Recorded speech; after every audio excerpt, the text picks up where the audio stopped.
दोस्तों government job की तैयारी के साथ साथ अब आप बोर्ड एग्जाम की भी तैयारी डाउटनेट ऐप पर कर सकते हैं। सिर्फ आपको यहाँ पर क्वेश्चन का फोटो खींचकर अपलोड करना है और आपको उस क्वेश्चन का वीडियो सोल्यूशन सिर्फ 5 सेकंड के अंदर मिल जाएगा। तो बहुत ही बढ़िया ये ऐप है, इस ऐप का आप फ़ायदा उठाइए। यहाँ पर दोस्तों अब बोर्ड एग्जाम की भी तैयारी हो रही है, चाहे सीबीएसई बोर्ड हो, यूपी बोर्ड हो, बिहार बोर्ड या तमाम अलग अलग बोर्ड हो। Class 6 to 12 IIT JEE mains advance NEET level की तैयारी आप डाउटनेट ऐप से कर सकते हैं।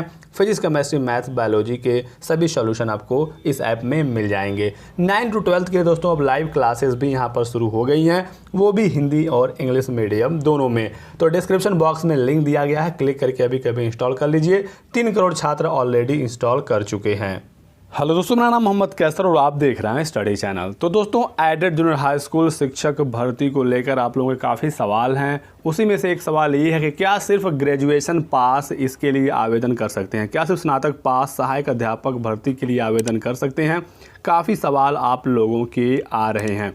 दोस्तों बिल्कुल मैं यहाँ पर आपको ऑफिशियल जानकारी देने वाला हूँ कि जो ऑफिशियल नियमावली जारी हुई थी उसमें क्या दिया गया है और जो आप लोगों का डाउट आ रहा है वो क्यों आ रहा है। डाउट आने का सबसे बड़ा कारण है सरकारी रिज़ल्ट की वेबसाइट sarkariresult.com। यहाँ पर जब आप आएंगे और आपको यहाँ पर देखने को मिल जाएगा UP aided junior high school के लिए यहाँ पर एक ऑप्शन। जैसे ही आप यहाँ पर क्लिक करेंगे ये वाला पेज खुल जाएगा। यहाँ पर दोस्तों इस भर्ती के बारे में सारी डिटेल दी गई है कि क्या क्या यहाँ पर एग्ज़ाम की डेट वगैरह है। और यहाँ पर एलिजिबिलिटी में असिस्टेंट टीचर के 1504 पद लिखे गए हैं और प्रिंसिपल के लिए 390 पद लिखे गए हैं, जो कि बिल्कुल सही है।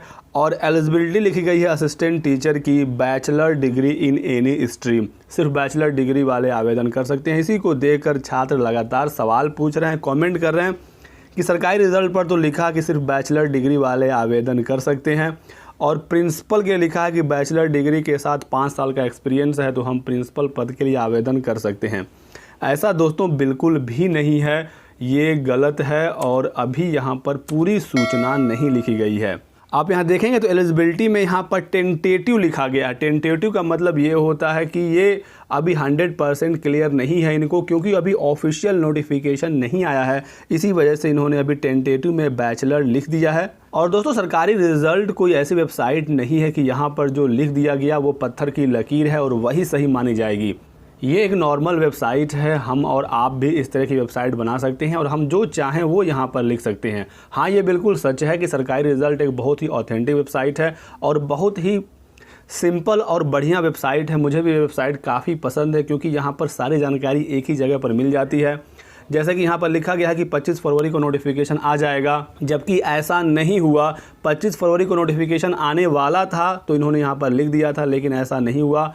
और ऑनलाइन आवेदन 3 मार्च से शुरू होने वाला था, लेकिन दोस्तों अब ऐसा कुछ नहीं होगा। अभी मार्च में इसका नोटिफिकेशन आएगा और हो सकता है 15-20 मार्च तक इसके ऑनलाइन आवेदन शुरू हो। एग्ज़ाम डेट वगैरह ये सारी चीज़ें अब गलत हो गई हैं, क्योंकि जो पहले शासनादेश आया था उसके अकॉर्डिंग इन्होंने यहाँ पर लिख दिया है। अब फिर से नया शासनादेश आएगा, नया नोटिफिकेशन आएगा। मिनिमम एज में इन्होंने लिखा है नॉट अवेलेबल, जबकि मिनिमम एज सहायक अध्यापक के लिए 21 वर्ष होता है और प्रधानाध्यापक के लिए 30 वर्ष होता है। तो ये जो चीज़ें हैं वेबसाइट पर, ये ऑफिशियल नोटिफिकेशन और जो शासनादेश जारी होते हैं समय समय पर, उनको ही देखकर यहाँ पर चीज़ें लिखी जाती हैं। तो ऐसा नहीं है कि सरकारी रिज़ल्ट पर जो चीज़ लिख दिया गया है वो बिल्कुल सही ही है, 100% सही है। बहुत बार आप लोग सवाल पूछते हैं, मैं कोई वैकेंसी के बारे में बताता हूँ तो आप लोग कहते हैं कि सर ये वैकेंसी तो सरकारी रिज़ल्ट पर है ही नहीं। तो ज़रूरी नहीं है कि सरकारी रिज़ल्ट पर अगर वैकेंसी नहीं है इसका मतलब वैकेंसी आई ही हुई नहीं है। बहुत सारे ऐसे वैकेंसीज हैं जिसके बारे में आपको अपडेट सरकारी रिज़ल्ट पर नहीं मिलता है, तो आपको इस चीज़ का ध्यान रखना है। वैसे ये वेबसाइट काफ़ी शानदार है, यहाँ पर बहुत सारी चीज़ों के बारे में जानकारी मिल जाती है और ऑनलाइन आवेदन से लेकर नोटिफिकेशन से लेकर आप एक एक चीज़ यहाँ पर सिंपल तरीके से जान जाते हैं। एलिजिबिलिटी वगैरह क्या है यहाँ पर देख सकते हैं दोस्तों कि आज सब इंस्पेक्टर का नोटिफिकेशन जारी हुआ, तो उसके अकॉर्डिंग इन्होंने यहाँ पर एक पेज बनाकर सारी चीज़ों को बहुत ही सिंपल तरीके से लिख दिया। और यहाँ पर इन्होंने लिख दिया है कि लिंक 1 अप्रैल को एक्टिवेट होगा और 1 अप्रैल से आप ऑनलाइन आवेदन कर सकते हैं। क्योंकि ऑफिशियल नोटिफिकेशन में 1 अप्रैल लिखा हुआ है, बाद में हो सकता है कहीं अगर 1 मई या 1 जून हो गया तो फिर इनको यहाँ पर चेंज करना पड़ेगा। तो वही चीज़ दोस्तों एडेड जूनियर शिक्षक भर्ती के लिए भी है और ग्रेजुएशन वाले अभ्यर्थी आवेदन नहीं कर सकते। आप इस चीज़ को समझ लीजिए। आप यहाँ पर देख लीजिए ऑफिशियल जो नियमावली है उसके तहत न्यूनतम अर्हता में साफ साफ लिखा गया है कि आपका DLED होना चाहिए या फिर BEd होना चाहिए या फिर BTC होना चाहिए या फिर BLED होना चाहिए। तो ये कोर्सेज ग्रेजुएशन के बाद आपका होता है और इसके बाद भी आपके पास सी टेट या यूपी टेट का पेपर 2 जो उच्च प्राथमिक स्तर का पेपर होता है, ये भी आपके पास होना चाहिए। और प्रधानाध्यापक के लिए भी आपके पास डीएलएड, बीएड या बीएलएड वगैरह के कोर्सेस, और इसके साथ साथ सी टेट या यूपी टेट का पेपर 2 और इसके साथ साथ 5 साल का टीचिंग एक्सपीरियंस। तो इतना एलिजिबिलिटी है प्रिंसिपल पद के लिए, तो सिर्फ ग्रेजुएशन वाले आवेदन नहीं कर सकते हैं। और जब ऑफिशियल नोटिफिकेशन आ जाएगा तो सरकारी रिजल्ट पर भी चीज़ें बिल्कुल अपडेट हो जाएंगी। अभी ऑफिशियल नोटिफिकेशन में डिले हो रहा है।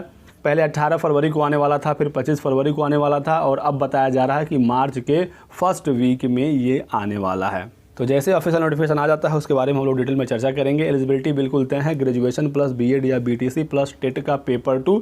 अब एक एक विषय की योग्यता क्या होगी इस पर अभी फाइनल डिसीजन नहीं लिया गया है। इसी वजह से भर्ती में बार बार डिले हो रहा है कि भाषा के लिए कौन आवेदन करेगा, गणित के लिए कौन आवेदन करेगा, विज्ञान के लिए कौन आवेदन करेगा, सामाजिक विषयों के लिए कौन आवेदन करेगा, ये अभी तक 100% कन्फर्म नहीं हुआ है। इसी वजह से बार बार नोटिफिकेशन में डिले हो रहा है। जब ये चीज़ें क्लियर हो जाएंगी तभी नोटिफिकेशन आएगा और आपको तब सारी अपडेट दे दी जाएगी। इस वीडियो में दोस्तों बस इतना ही। वीडियो को लाइक एंड शेयर कर दीजिएगा, चैनल को सब्सक्राइब करके बेल आइकन दबाना मत भूलिएगा ताकि आपको हमारे सभी वीडियोज़ के नोटिफिकेशन मिलते रहें। Thanks for watching.